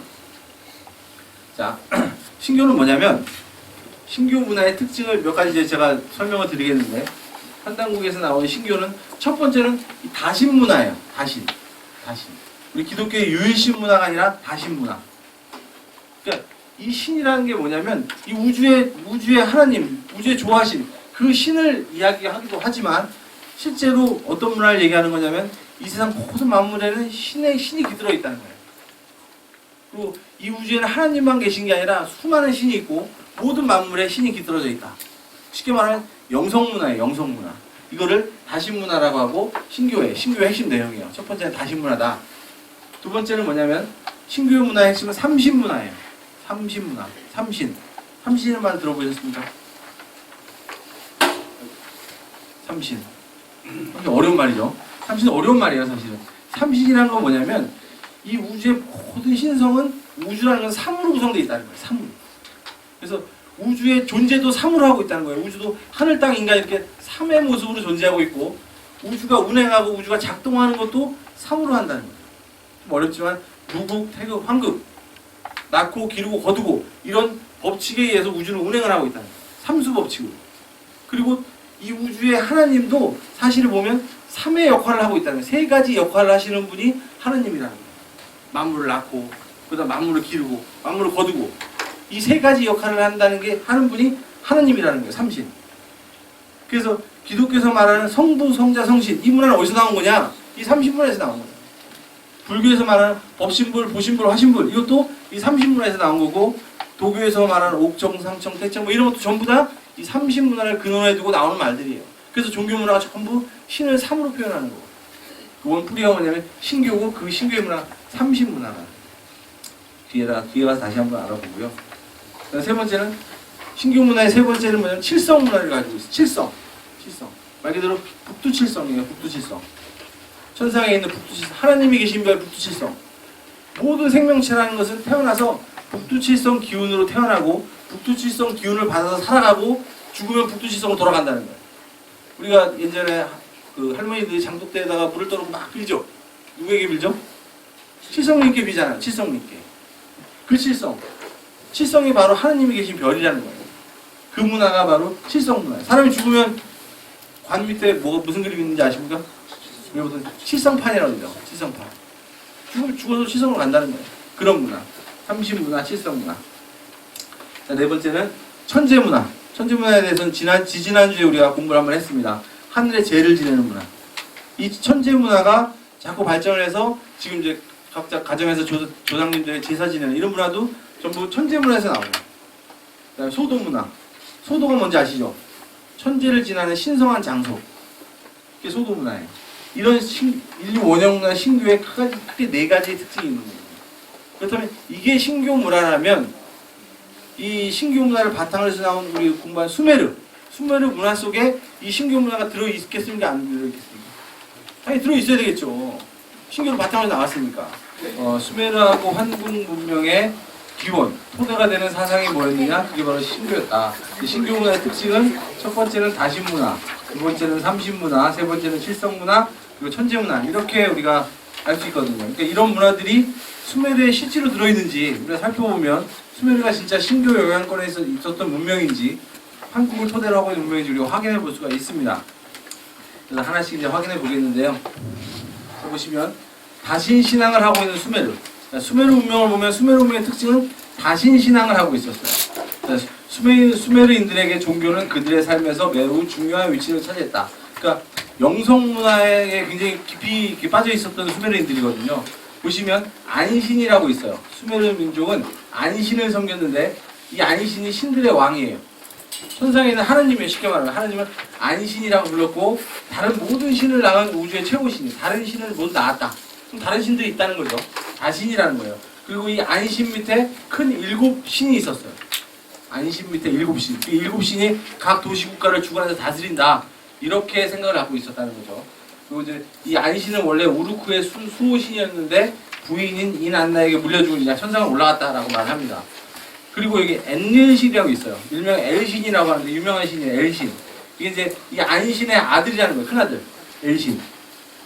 그래서 천상은 안신이 다스리고 지상은 엘신이 다스린다. 이렇게 생각을 했어요. 수메르 사람들은.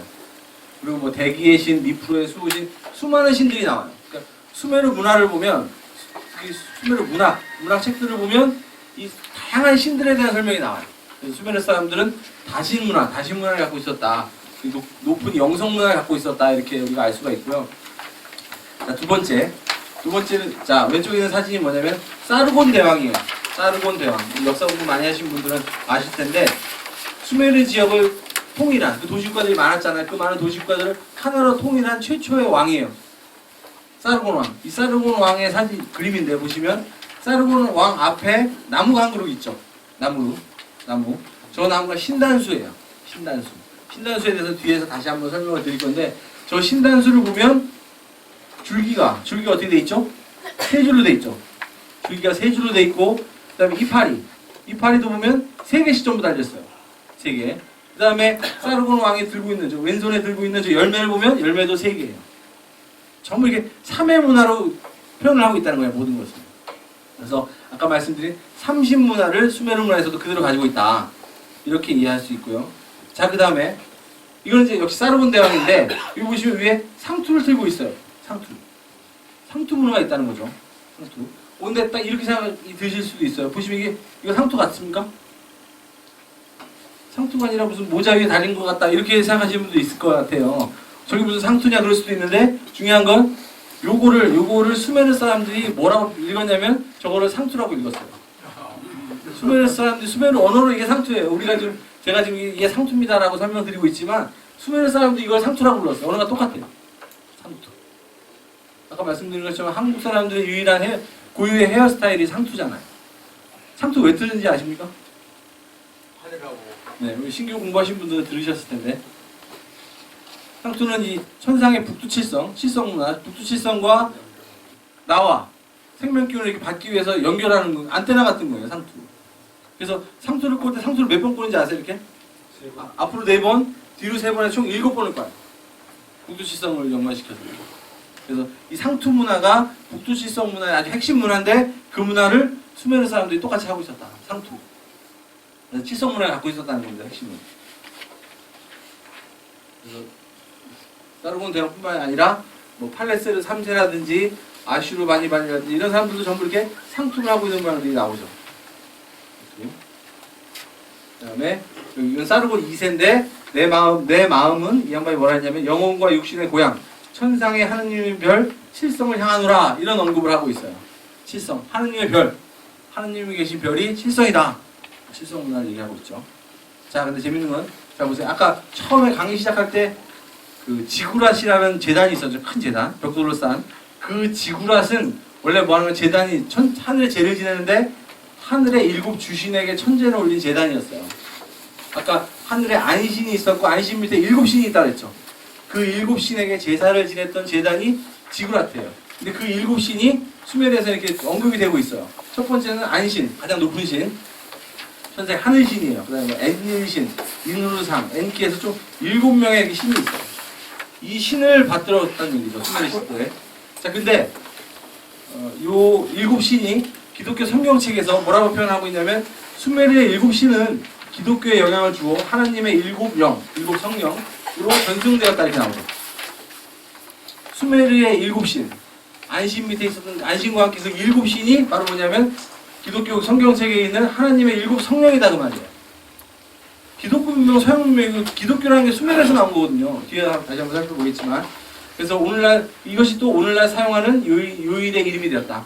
우리 월화수목금토일 7일로 일주일이 구성되어 있잖아요.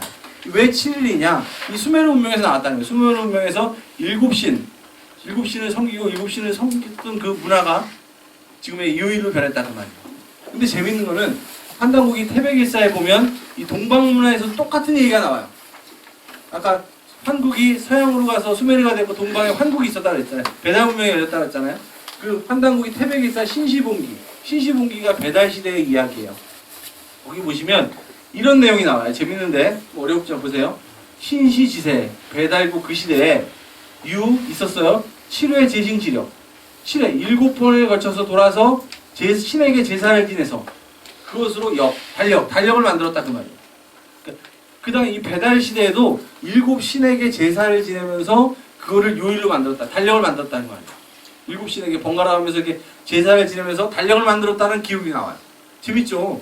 수메르 시대 수메르의 기록하고 우리 배달 역사하고 똑같은 공통적인 코드가 있다는 거예요. 보시면 첫 번째 날은 천신, 하늘에 제사를 지내고 두 번째 날은 월신, 달에게 제사를 지내고 세 번 수신, 화신, 목신, 금신, 토신. 요일하고 똑같죠? 이런 기록이 지금부터 4,000년 전에 배달국 시대에 이미 있었다는 거죠. 이런 문화적 공통성, 칠성 문화 공통적으로 있어요. 이게 한국 문명이라든지 수메르 문명, 배달 문명 똑같이 칠성 문화를 갖고 있다는 거예요. 자, 그 다음에 고대 메소포타미아의 모든 도시에는 메소포타미아 문명이라는 게 수메르 문명이 계승된 거잖아요. 거기 보면 모든 도시 국가에는 전부 성문이 있어요. 성을 쌓겠죠, 도시 국가니까. 성문이 전부 몇 개냐면 똑같이 7개의 성문이 있었어요.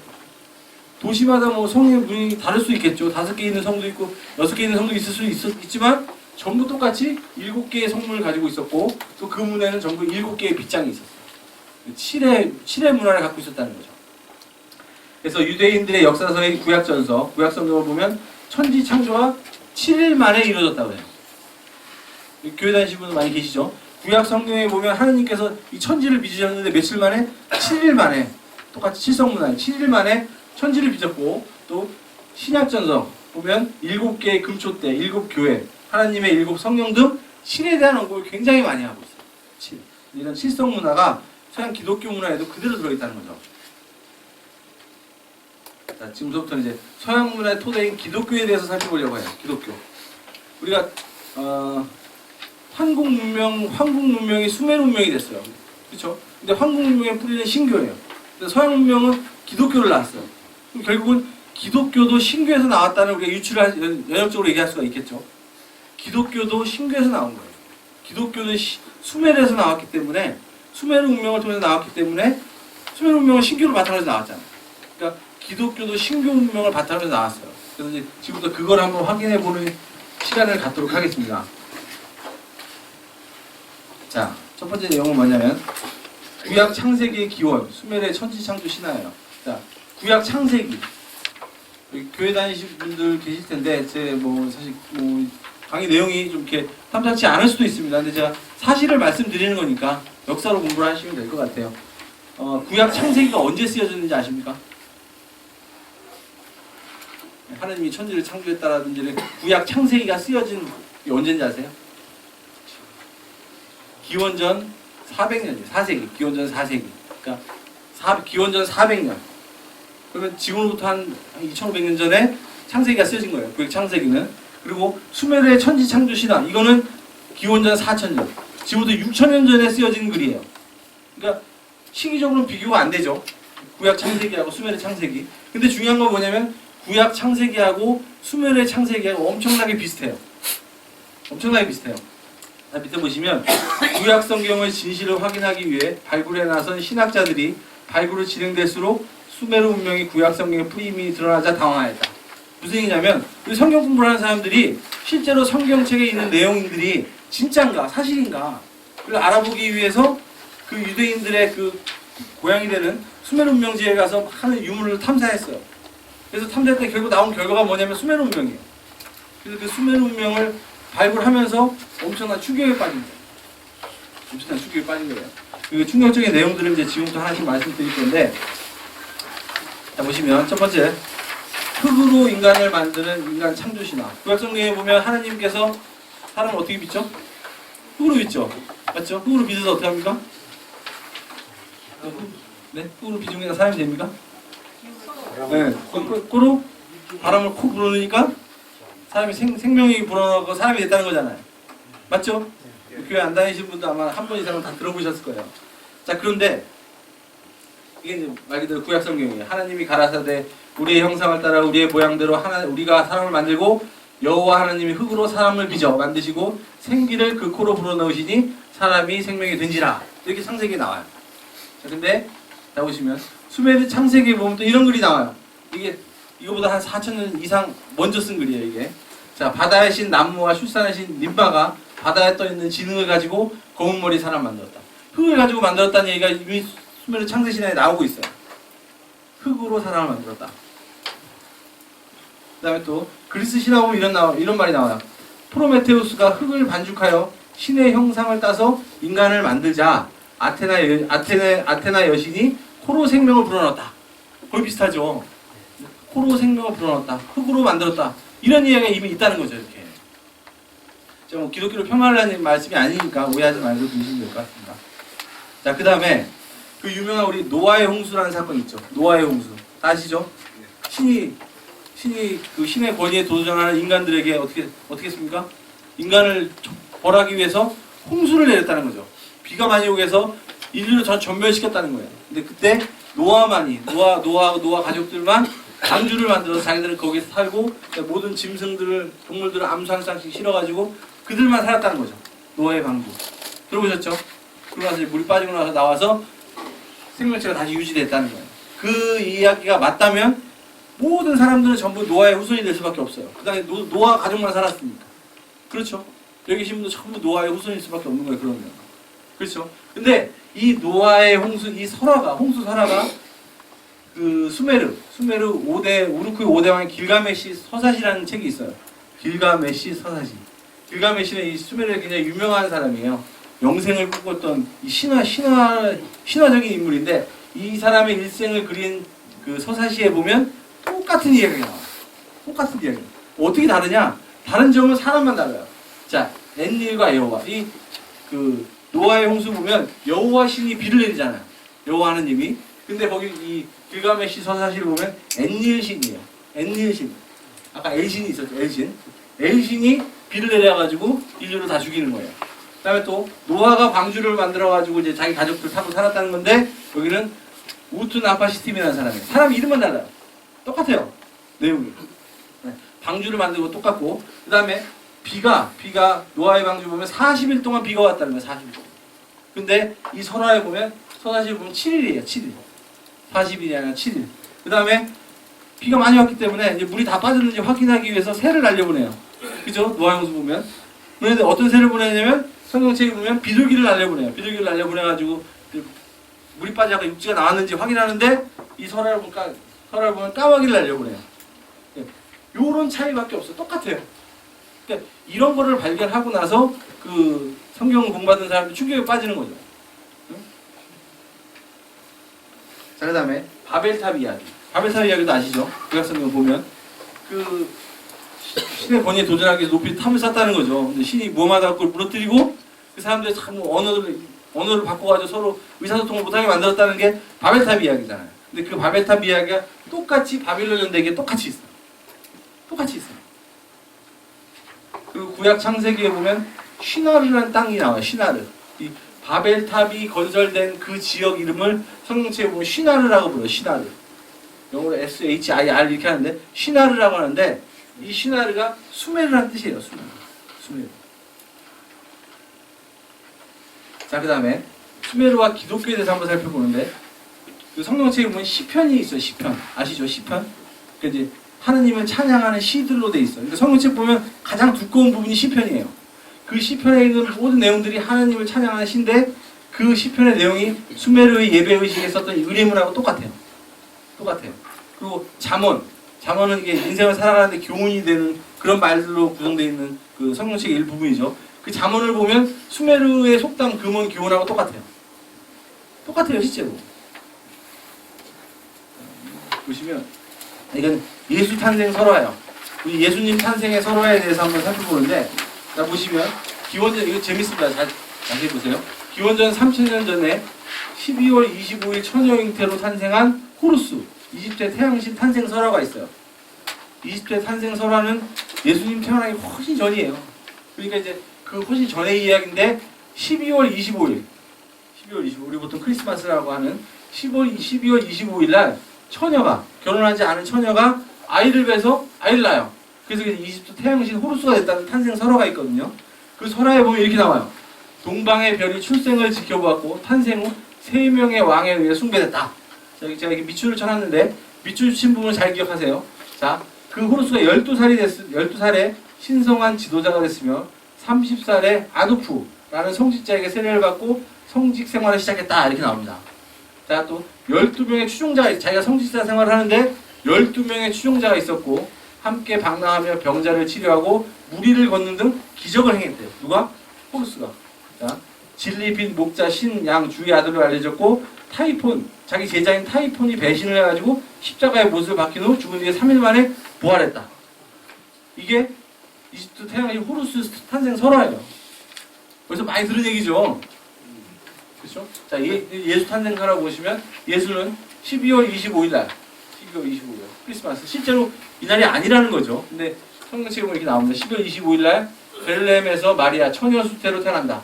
그의 탄생은 동방의 별로 불리는 동방의 3명의 왕에게 알려졌다. 아까 똑같아요. 또 12살에 가르침을 시작했고 30세에 세례 요한에게 세례를 받은 후 성직자 생활을 시작했다.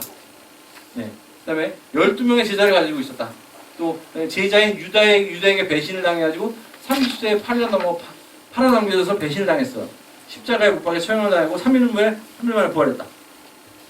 완벽하게 똑같단 말이에요. 자, 그러면 기독교 성경이 완전히 이런 조작이네. 그러니까 어찌 보면 거의 요즘 말하면 표절이죠. 수메르 신하고 똑같아요. 갖다 베꼈단 말이에요. 똑같이. 그렇잖아요. 모르고 지금 교회 열심히 다니시는 분도 있지만 베꼈어요. 똑같이. 그럼 실제로 지금 정말 악의적으로 갖다 베낀 거냐. 그럴까요? 그런 종교가 지금 2000년 이상 이렇게 세계를 누비는 그런 큰 종교가 됐을까요? 저는 그건 아니라고 봐요. 그럼 뭐냐 도대체? 해답이 여기 있습니다. 보세요. 구약전서 창세기에 보면 아브라함이라는 인물이 나와요. 아브라함 다 아시죠? 기독교 신앙의 아버지라는 아브라함. 그러니까 아브라함이 어떤 사람이냐면 4000년 전에 이미 갈대아 우르에 살던 수메르 사람이에요. 아브라함이 수메르 사람이다 그 말이죠. 그러니까 수메르 신화는 기독교인들, 유대인들이 보면 자기들 조상 얘기예요. 자기들 조상 얘기니까 똑같을 수밖에 없는 거예요. 우리도 보면은 우리 뭐 어떤 역사의 사건이 있으면 우리 역사책 삼국유사나 삼국사기나 비슷비슷하게 써 있겠죠, 당연히. 그거 마찬가지다 그 말이죠. 자기들 조상 얘기다 그 말이에요. 자, 보시면 아담에서 노아까지. 그러니까 아담이 이제 하나님이 처음으로 만든 인간이죠. 최초의 인간이고 노아는 그 후손, 10대 후손이에요. 노아는 10대 후손. 그다음에 또 노아에서 데라까지. 또 10대. 그러니까 데라는 20대 후손이에요. 그래서 아담에서 노아에서 데라까지. 즉 아담에서 데라까지 20대까지는 역사는 수메르 땅에 살던 수메르인들의 역사예요. 그러니까 구약 성경에 1대 아담에서부터 20대 데라까지의 역사라는 것은 수메르인들, 유대인들의 조상들의 역사책이다. 그러니까 어찌 보면 우리가 교회 다니면서 기독교 신앙을 한다는 것은 남의 민족 조상을 믿고 있는 거하고 똑같아요. 집에 우리 아버지가 계시는데 집에 가서 아버지를 찾지 않고 옆집에 가서 옆집 아저씨한테 자꾸 아버지 하는 거하고 별반 차이가 없어 이러면 그렇다는 말이죠. 근데 이제 20대까지 데라까지 내려가고 21대가 이제 아브라함이에요. 그러니까 아브라함의 아버지가 데라인 거죠. 아브라함이 어떻게 했어요? 이주를 한 거죠. 수메르 지역에 살다가 어디로 갔어요? 그 유명한 가나안 땅으로 간 거죠. 가나안 땅. 이제 야훼 신으로부터 이제 꿀과 젖이 흐르는 가나안 땅을 받았다는 거죠. 그래서 이제 글로 이주를 한단 말이에요. 이주의 역사예요. 그래서 아브라함이 데라와 아버지인 데라와 함께 가나안 땅으로 이주할 때 유프라테스 강을 건너 아까 강 보셨죠? 유프라테스 강을 건너가야 아래쪽으로 내려가면서 가나안 땅으로 갈 수 있어요. 그래서 그 사람들이 히브리인이라고 부르는 거예요. 히브리인. 아까 히브리어도 얘기했죠. 히브리라는 단어의 뜻이 강을 건너온 자라는 뜻이에요. 히브리인, 강을 건너온 사람들. 유프라테스 강을 건너서 지금 가나안 땅에 가서 요즘 팔레스타인하고 막 싸우는 그 지역 있잖아요. 거기로 이주한 거예요. 그 이주하기 전의 역사라는 것은 수메르의 역사다 그 말이에요. 중요한 거. 그러니까 수메르의 역사에서 기독교가 나왔기 때문에 기독교는 수메르의 토대예요. 수메르에서 기독교가 나온 거예요. 그러니까 기독교는 신교에서 나왔다고 볼 수도 있는 거예요. 왜? 수메르는 신교에서 나왔습니다. 자, 그 다음에 아까 장수 문명 시대가 황금 시대가 있었다 그랬죠. 6,000년 전에. 기원전 6,000년 전에 장수 시대, 황금 문명 시대가 있었다는 것을 기독교 성경책에서도 우리가 유추해 볼 수 있는 부분이 나와요. 아까 1대부터 10대가 노아라고 그랬죠. 1대부터 10대까지의 쭉 족보가 쭉 이렇게 나오는 구약 성서에 보면 생존 기간이 나와요. 몇 살씩 살았냐? 보면 엄청나게 오래 살아요. 아담은 930세. 그의 아들 셋은 912세, 905세. 제일 적게 산 사람이 혼자 335세. 나머지 전부 900, 700 전부 이래요. 이렇게 오래 살았단 말이에요. 이게 믿겨지세요? 근데 이게 믿을 만한 근거도 있어요. 왜냐면 환단곡에도 이런 내용이 나오죠. 환국 시대, 6,000년 전 이전의 환국 시대는 황금 문명의 시대고 영성의 시대였고 전쟁 같은 게 없었던 시대예요. 그 시대에 환단곡이 이렇게 나오죠. 환국이라는 나라가 총 3,301년이라는 그 긴 시간이 유지된 나라예요. 그런데 7대 환인, 7분의 환인이 나라를 통치했어요. 이걸 계산해보면 한 분의 환인이 평균 470년을 통치했다는 얘기예요. 그러니까 환단국이 위서다, 거짓이다라고 주장하는 사람들은 이걸 가지고 거짓이라고 말하는 사람들도 많아요. 어떻게 한 사람이 470년을 살아가지고 나라를 통치하느냐, 거짓말이다 라고 얘기하는 사람들 많아요. 근데 그러면서 교회 다니는 사람도 있죠. 웃기는 거죠, 사실은. 알고 보면. 알고 믿어야 되는데 그런 면이 있습니다. 그래서 아까 말씀드린 것처럼 한국 문명이라는 건 신교에서 나왔어요. 신교를 바탕에 깔고 한국이 나온 거예요. 수메르도 마찬가지예요. 그래서 기독교도 그럴 수밖에 없다는 말씀이고요. 넘어가고. 자, 여기 보시면 신교에서 나온 서양의 선도 기독교. 자, 기독교가 신교에서 나왔다 그랬어요. 자, 실제로 그런지를 한번 살펴보는데 아까 신교의 특징은 다신신앙이라고 했죠. 그럼 기독교가 다신신앙인가요? 그렇지 않죠. 강력한 유일신 신앙이잖아요. 않다는 거예요. 기독교의 원래 모습은 다신신앙이다. 그게 이제 나중에 형태를 바꿔서 지금은 강력한 유일신 신앙으로 변해 있지만 기독교는 본래 다신신앙이다. 교회 다니신 분이 충격적인 얘기일 수도 있는데 자 보시면 자, 이런 얘기가 나와요. 자, 이거부터 보셔야 되네. 하나님이 가라사대. 아까 창세기 보면 하나님이 말을 하셔서 뭐라 우리의 형상을 따라 우리의 모양대로 우리가 사람을 만들었다 그랬어요. 내가 나의 형상을 따라서 내가 사람을 만들었다가 아니라 나를 우리라고 표현하고 있어요. 우리는 복수잖아요. 여러 명. 우리라는 여러 신들. 그러니까 하나님이 우리의 형상을 따라서 우리의 모양대로 우리가 사람을 만들었다. 이런 표현이 나와요. 그리고 구약 성경에 보면 히브리어로 하나님은 엘로힘이라고 해요. 엘로힘. 히브리어로 엘로힘이라고 하는데 이 말의 뜻은 신이 아니라 신들이에요. 복수명사예요. 엘로힘.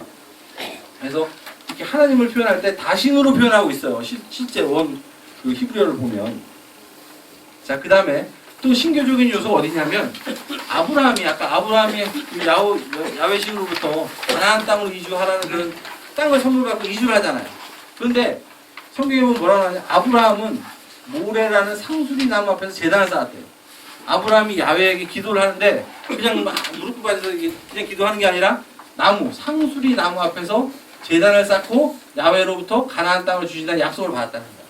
아까 사르곤 왕이 앞에 이렇게 신단수가 있다고 그랬죠. 신단수. 그러니까 이렇게 어떤 나무를 앞에 놓고 기도하는 거. 그러니까 신앙의 대상, 믿음의 대상을 나무라는 형상에 놓고 이렇게 기도하거나 뭐 이런 문화를 신단수라고 해요. 이게 모든 신앙의 그 뭔가 형상을 놓고 신앙하는 그런 문화의 뿌리예요. 원형이에요. 원형. 우리가 절에 가면 이렇게 불상이 있죠. 절에 가면 교회 가면 이렇게 십자가가 있고 이런 신앙의 대상을 어떤 형상화시키는 그런 문화의 원형이 신단수 문화예요. 신단수. 그 신단수 문화가 신교 문화입니다. 그런데 이 신단수 나무 앞에서 제단을 쌓고 기도를 하는 이 문화가 환단국에도 똑같이 나와요. 환단국을 보시면 두 문장이 있는데 시간이 없으니까 밑에 문장만 읽어보겠습니다. 자 보세요. 상기후 신단수하여 항상 기도를 했어요. 항상 어디에 신단수 앞에서 항상 기도를 했대요. 원하 신계짐에. 그러니까 삼신의 계율을 지키는 그런 인간으로 다시 인간이 되기를 원하면서 기도를 했다는 거예요. 어디서? 신단수 나무 앞에서. 이게 이제 환단국이 삼성기 하에 있는 내용인데 이게 이제 그 배달국 초창기에 웅족과 호족이 그 제대로 된 그 신계지명의 인간이 되기를 기도했다는 그런 내용이에요. 근데 신단수 앞에서 기도를 했다 이런 얘기가 나오거든요. 이 문화는 사실은 아직도 있어요. 자, 이런 거 많이 보셨죠? 이런 그림 많이 보시지 않았나요? 우리가 성황당이다 뭐 그런 말도 하지만 나무에다 뭐 지금 이게 오래된 나무, 고목나무 이렇게 멋진 나무에다가 뭐 이렇게 걸어놓고 기도하고 이런 문화 아직도 남아있죠. 이 문화가 어디서 나온 거냐? 이게 아까 신단수 문화고. 그 다음에 장승. 뭐 천하대장군, 지하여장군 써놓고 이렇게 기도하는 장소잖아요, 사실은. 그 다음에 이거 뭔지 아세요? 소떼죠, 이거 소떼. 소떼는 이게 소도를 나타내는 표시예요, 징표, 소도. 소도라는 게 하늘의 죄를 지내는 성스러운 장소다라는 걸 표시하는 그 징표가 이 소도예요. 나무예요, 나무. 소도. 그 다음에 이거 뭔지 아세요? 일본 신사에는 이거 도리라고 그러죠, 도리. 이 나무로 이렇게 신사 앞에다 이렇게 표시를 해놓고 있어요. 나무. 이런 문화가 전부 신단수 문화예요. 이 신교 문화라는 거죠. 제가 무슨 말씀 드리고 있는 거예요? 이런 신교 문화가 기독교 문화에 그대로 들어있다는 거죠. 기독교 문화가. 그러니까 아브라함이 상수리 나무 앞에다가 제단을 쌓아놓고 야훼 신께 기도를 해가지고 가나안 땅으로 이주하라는 그 선물을 받았다는 거예요. 자, 그다음에 기독교에서 이스라엘이라는 민족이지. 이스라엘이라는 나라. 이스라엘이라는 말은 어디서 나왔느냐? 이렇게 나와요. 야곱이 있어, 야곱. 야곱은 아브라함의 손자죠. 야곱이 메소포타미아에 있어서 최고의 신으로 봤던 엘신, 아까 엘신 배웠죠? 엘신. 천상에서 가장 높은 신은 안신, 지상에서 가장 높은 신은 엘신이라고 했어요. 수메르 사람들은. 수메르는 유대인들의 조상이니까. 근데 그 야곱이 엘신과의 씨름에서 이겨서 엘을 이긴 자에서 이스라엘이라고 이름을 붙인 거예요. 그러니까 아브라함이 가나안으로 이주를 했죠. 가나안으로 이주하고 이주를 해서도 수메르 문명을 그대로 갖고 왔기 때문에 다신신앙을 하고 있었어요. 다신신앙. 근데 가나안 지역에서는 야훼를 주신으로 모시고 있었던 거예요. 근데 야훼 신보다 더 높은 신이 엘신이에요. 야훼 신은 엘신 밑에 있는 신이에요. 엘신이 관장하던 그런 신 중에 하나가 야훼 신이에요. 그 야훼 신이 그 다스리던 나라가 그 가나안 땅의 야곱 족속이다 그 말이에요. 근데 야곱이 그 엘신과의 씨름에서 이겼다는 거예요. 그래서 자기들은 이스라엘이다. 엘신이 이겼다. 이렇게 해서 이스라엘이라는 이름을 붙인 거죠. 그래서 야곱의 12명의 아들이 이스라엘의 12부족의 조상이 되어 12지파가 됐다. 이스라엘의 12지파가 여기서 나왔다고 말이죠. 자, 그 다음에 또 수메르부터 전수된 제사 풍습. 기독교에서 제사 풍습이 있었어요. 유대인들이 제사를 지냈어요. 지금 기독교에서는 제사 지내면 안 되잖아요. 명절날 교회 가면은 목사님들이 항상 강조하잖아요. 큰일 난다고. 마귀 사탄, 우상숭배. 그래서 절대 제사 지내면 안 된다고 하는데 실제로 유대인들은 제사를 지내고 있었어요. 그런 문화가 나와요. 자, 보시면 이스라엘은 신들을 모신 신전을 높은 산 위에 지었는데 이는 지구라트라는 높은 탑을 세우고 그 위에서 신에게 제사를 지낸 수메르인들의 관습과 일치한다. 자, 여기가 중요하죠. 이와 함께 이스라엘인들은 조상 숭배를 했대요. 지금 교회에서 그렇게 하면 안 된다는 조상 숭배를 유대인들, 이스라엘 사람들이 하고 있었다는 거예요. 이들에게는 조상의 무덤에 구멍을 뚫고 음식을 바치는 관습이 있었다. 예전에 유대인들은 돌아가시면 이제 무덤이 있잖아요. 자기 조상 무덤에다가 구멍을 파가지고 음식을 갖다 밀어넣었다는 거예요. 그런 제사 풍습이 남아 있었다는 거예요. 이런 문화가 있었죠. 그래서 하버드 대학의 쿠벨 교수는 예적의 하나님이라는 이 책에서 이렇게 말을 해요. 유대인들 묘지에서 발견되는 그릇, 단지, 물병 이것들은 죽은 자에게 제사를 올릴 때 쓴 제기였다. 유대인들 무덤 근처에서 자꾸 이런 그릇들, 물병 이런 것들이 나온다는 거예요. 유대인들 무덤 근처에서. 이게 뭐냐? 연구를 해보니까 다 제사 지낼 때 쓰는 제기들이었다라고 양반이 연구를 해서 발표를 했어요. 그러니까 이런 기독교가 제사 문화를 실제로 갖고 있다는 거죠. 신교에서 나왔기 때문에. 자, 그 다음에 또 신교에는 아까 말씀 안 드렸지만 계율이라는 문화가 있어요.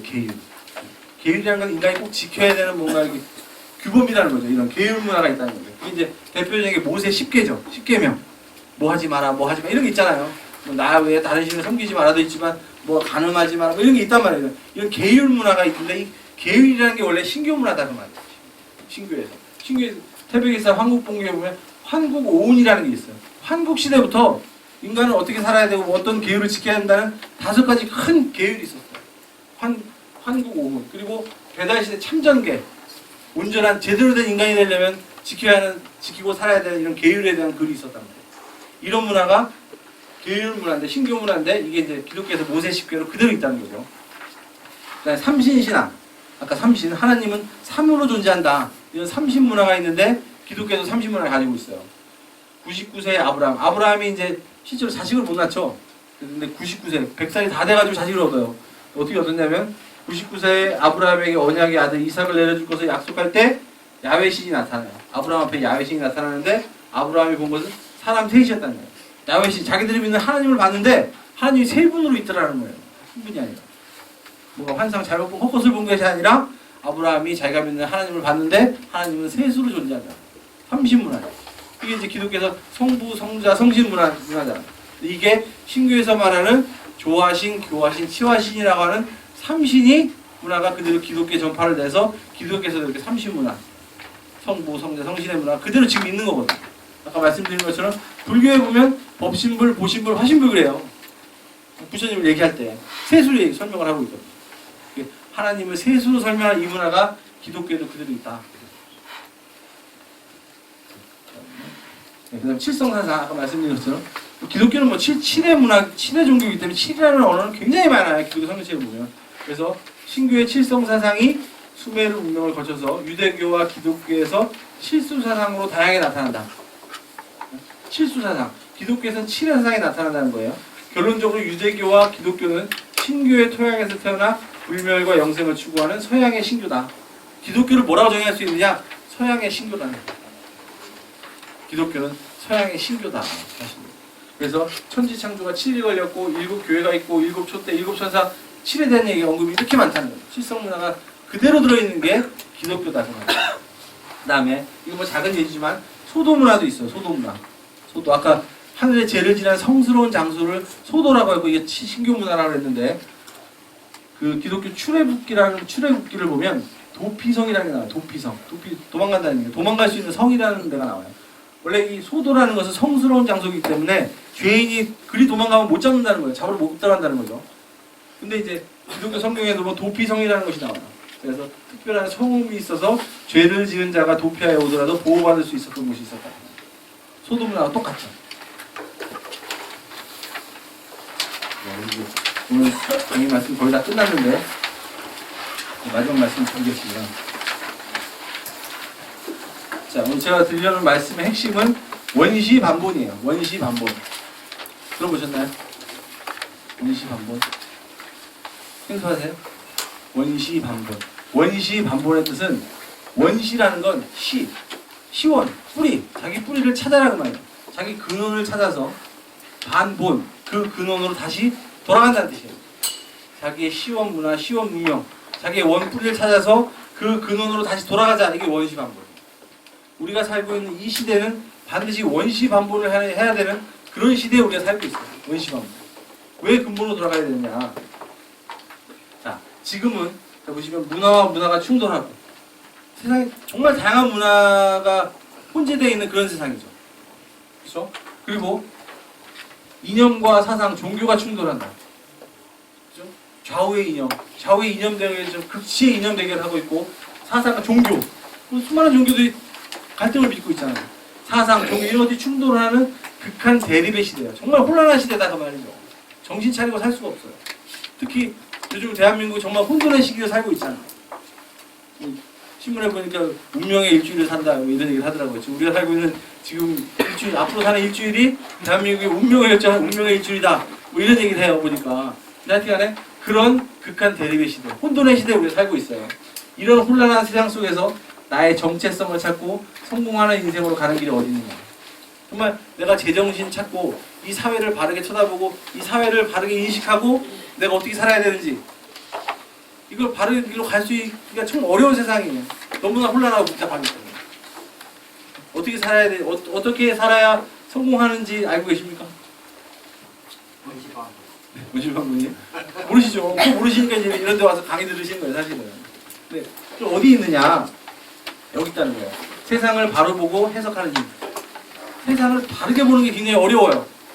세상에 수많은 언론에서 세상을 얘기해요. 수많은 학자들이 세상을 얘기해요. 다 다르게 얘기해요. 이해하기가 어려워요. 바르게 해석하기도 어려워요. 그럼 어떻게 해야 세상을 바르게 보고 내가 그것을 바르게 해석하고 내가 바르게 행동해서 바른 삶을 살아가서 결국 성공하는 인생으로 갈 수 있을 것이냐. 결국은 여기 있다는 거예요. 인류 원형만 신교를 알아야 돼요.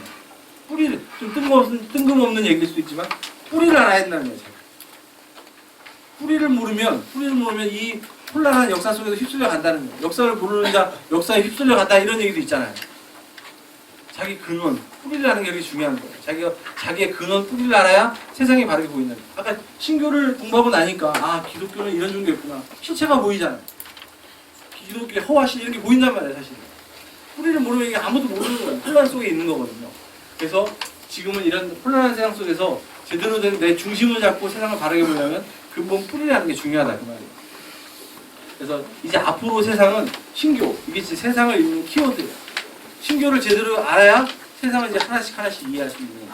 신교를 모르고서는 세상을 알 수가 없어요. 신교를 이제 좀 더 자세하게 공부하는 시간들을 많이 가지셨으면 좋겠고, 제가 뭐 책 파는 사람은 아니지만 환단고기 역사 강좌를 들으시면서 환단고기 많이 보셨을 거예요. 근데 그 상생 출판에서 나오는 이 두꺼운 환단고기 그 책자 하나 정도는 다 가지고 읽어보셔야 돼요. 뭐 세상에 환단고기 책자 그거 말고도 많이 있죠. 그죠? 다른 책자도 예전에 나온 책자들도 많이 있는데 그 상생 출판에서 나온 그 책자만큼 인류 역사 신교를 바르게 정확하게 해석해놓은 책이 없어요. 그래서 그 책을 반드시 하나씩 없으시면 구입하셔가지고 그 시간 너무 작아서 안 보인다, 내가 나이 먹어서 책을 못 본다, 그러신 분도 있을 수도 있는데 집에다 꽂아놓기라도 하면 자식들이라도 쳐다봅니다.